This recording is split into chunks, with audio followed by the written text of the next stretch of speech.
ముందుగా ఒకసారి లక్ష్మణ్ గారు మీ దగ్గరికి వద్దాం. ఏంటి ఈరోజు రాష్ట్రపతి పాలన పెట్టాలి అనేది మీరు ప్రధానంగా 2 రోజులుగా డిమాండ్ చేస్తున్నారు. ఈరోజు పార్లమెంట్లో ఆవరణలో ఆందోళన చేశారు, ధర్నాలు చేశారు. అసలు రాష్ట్రంలో మాకు రక్షణ లేకుండా పోతుంది, కేంద్రం నుంచి బలగాలు కావాలి, రాష్ట్రపతి పాలన పెట్టాలి. దీనికి ఇట్లా మా నాయకుడు కూడా ధర్నా చేస్తారు ఢిల్లీకి వెళ్ళి అనేది ఈరోజు తెలుస్తుంది. ఆ పరిస్థితి ఉందా రాష్ట్రంలో? ఆ రకంగా శాంతి భద్రతలు సమస్య తలెత్తిందా? రాజేష్ గారు మీకు అలాగే పేర్కొన్న పెద్దలకి 60 వ్యూస్కి ఆజ్బేర్ హృదయపూర్వక నమస్కారం అండి.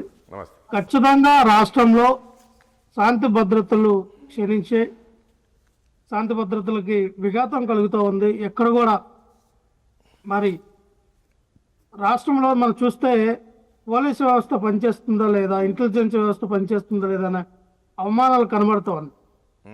లేదా పోలీసు వ్యవస్థ కానీ ఇంటెలిజెన్స్ వ్యవస్థ కానీ ఓటమి ప్రభుత్వానికి తొత్తులాగా వ్యవహరించి పనిచేస్తూ ఉన్నారా, ప్రజల కోసం పనిచేస్తూ ఉన్నారా, లేదా కూటమి ప్రభుత్వానికి అనుకూలంగా పనిచేస్తూ ఉన్నారా?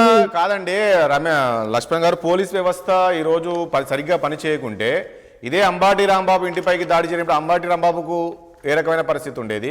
మరొకటి ఎవరు మన జోగి రమేష్ ఇంటికి వెళ్ళారు, అక్కడ కూడా వాళ్ళ కుటుంబ సభ్యులు ఉన్నారు. నిజంగా ఆ రోజు పోలీసులు ఉన్నారు కాబట్టే కదా వాళ్ళందరినీ ఎక్కడొక్కడ పంపించేశారు, చెదరగొట్టారు. ఆ రోజు అంబాటి రాంబాబు మాట్లాడిన మాటలకు అక్కడ ఉన్న కార్యకర్తలు ఉన్నారు కదా, విన్నారు కదా, ఉంచేవాళ్ళు కాదు కదా నిజంగా పోలీసులు లేకుంటే. రాజేష్ గారు, పోలీసులు ఉన్నారు అక్కడ, కానీ పోలీసులు దగ్గరుండి ఆ యొక్క ప్రొవోకేటింగ్ అంతా చేయించారు. ఆ యొక్క దాడులు మొత్తం వాళ్ళే చేయించారు దగ్గరుండి. ఎక్కడండి, ఎక్కడ నిజంగానే అంతమంది పోలీసు బలం అక్కడ ఉన్నప్పుడు వచ్చిన వాళ్ళే చెదరగొట్టలేరా? మొత్తం రాదంతం అయినందుకు వాళ్ళకి సపోర్ట్ చేయడం, తర్వాత ఏదో తూతు మంత్రంగా ఏదో చేస్తున్నట్టుగా డ్రామాలు చేయండి.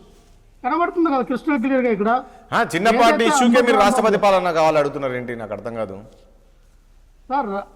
మనం చూస్తాం ఈ 24లో దాదాపుగా 2 సంవత్సరాలు అవుతుంది అధికారంలోకి వచ్చిన తర్వాత.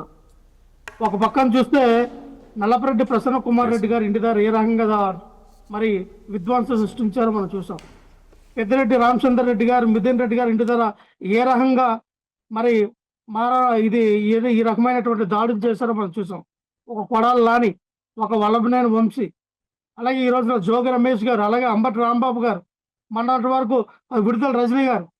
అంటే ప్రతి ఒక్క మాజీ మినిస్టర్ల ఎమ్మెల్యే పైన వీళ్ళు చేస్తున్నటువంటి దౌర్జన్యకాండ, ఈ యొక్క దాడులు ఏ రకంగా చేస్తున్నారో మనం చూసాం.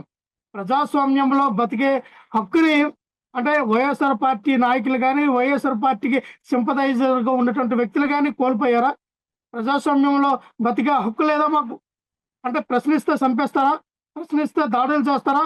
ప్రశ్నిస్తే మీరు తిరగబడి ఆ ఇళ్ల మీద ఆ ఆడవాళ్ళు ఉన్నా సరే ఇటువంటి పైశాచికంగా దాడులు చేసి మీ సునకానందం పొందుతారా? అంటే మిమ్మల్ని ప్రశ్నించకూడదు, ప్రశ్నిస్తే ఇక మేము ఇలా చేస్తామని అంటారా? అంబటి రాంబాబు గారు ఏమని ఉన్నారు? ఎవరైతే ఈ యొక్క ఫ్లెక్సీ పెట్టారో దీనివల్ల ఖచ్చితంగా ఇది ప్రొవోకేటింగ్ చేసేటట్టుగా ఉంది, దీన్ని తీసేయండి, మీరు తీయకపోతే మేము వచ్చి తీస్తామని చెప్పారు.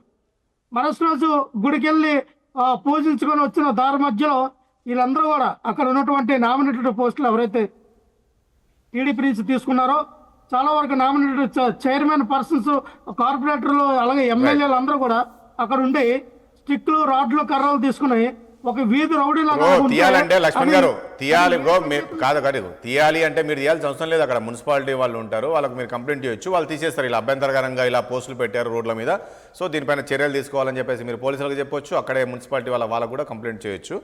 ఇక మనం రాజేష్ గారు కంప్లైంట్ చేయొచ్చు సార్, ఆల్రెడీ మేము చెప్పాం కదా. అదే అప్పటికప్పుడు జరిగిన దాడి కాదు కదా. అంబటి రాంబాబు గారు వెళ్ళి 24 గంటలు మీకు టైం ఇస్తాం, తీసేయండి అని చెప్పారు. పోలీసులు ముద్రనిద్రలో ఉన్నారా? నాతో అక్కడ ఉన్నటువంటి మున్సిపల్ కమిషనర్ ముద్రనిద్రలో ఉన్నారా? తెలీదా? అక్కడ అంటే ఇంటెన్షనల్ గా అక్కడ దాడి చేయాలి, ఇంటెన్షనల్ గా టార్గెట్ చేయాలి, అందుకే చేశారు. ఆల్రెడీ ఏదైతే అక్కడ వచ్చిన టీడీపీ నాయకులు ఏ రకంగా అయితే తిట్టారో. లక్ష్మణ్ గారు ఒక నిమిషం ఒకసారి కౌశిక్ గారి దగ్గర. కౌశిక్ యాదవ్ గారు అలాగే సార్ ఒక్క నిమిషం సార్, ఎలాగే వెళ్ళండి, ఆయన దగ్గరికి వెళ్ళండి, కాదంటే ఒక్క నిమిషం అనేది.